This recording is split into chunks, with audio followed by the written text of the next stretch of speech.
Are you looking for some fun sensory activities to keep your baby entertained, but you don't want to spend a ton of money or spend ages prepping them? Then you're in the right place. Hi, I'm Amy.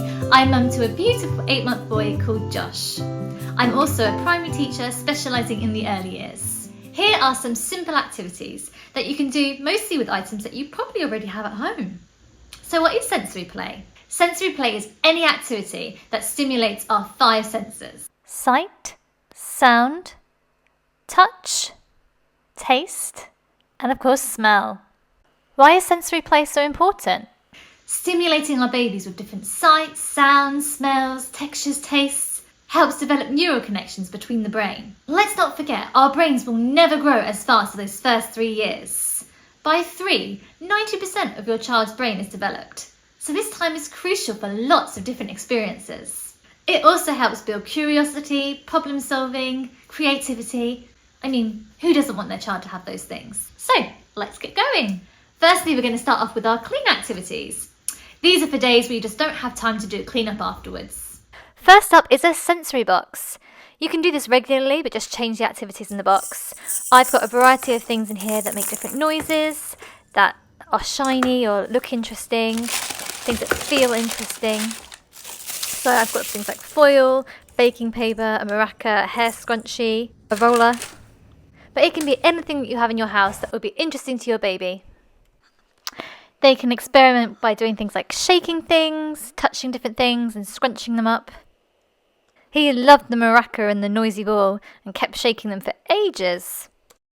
He also spent a long time studying the spoon and how shiny it was and feeling the smoothness and the hardness of it.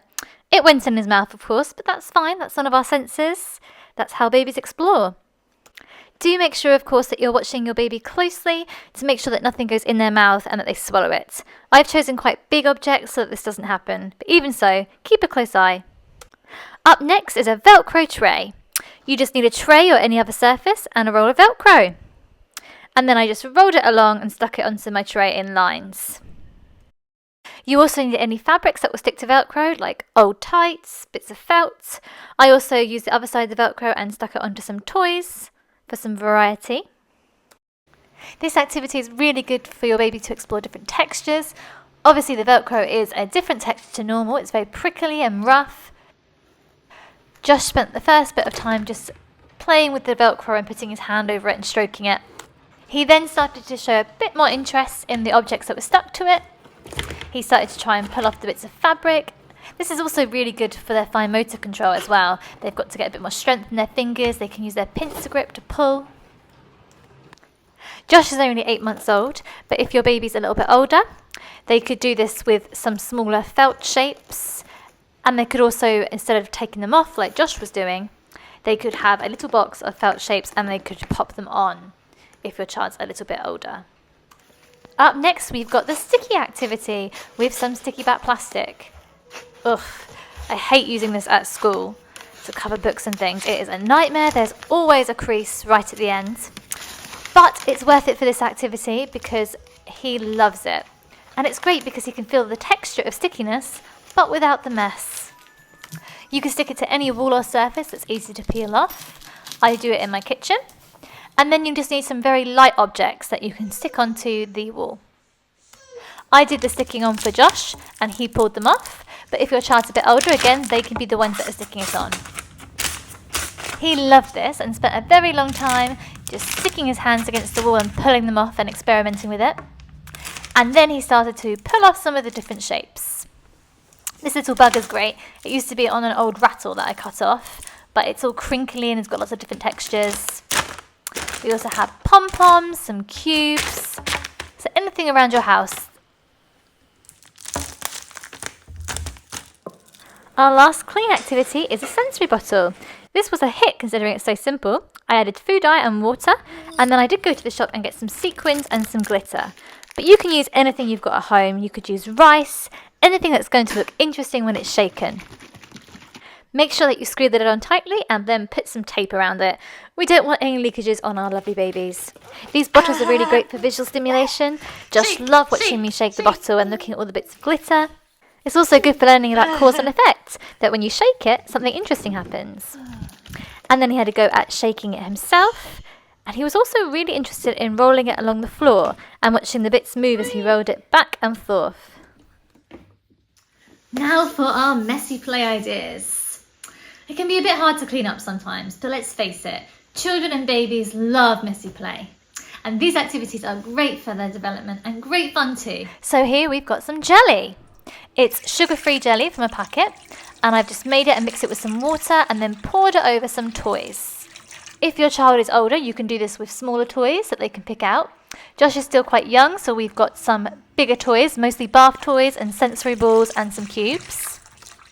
And then it just goes in the fridge overnight to set. We've given Josh his weaning apron here that he uses for eating, just so he doesn't get too messy.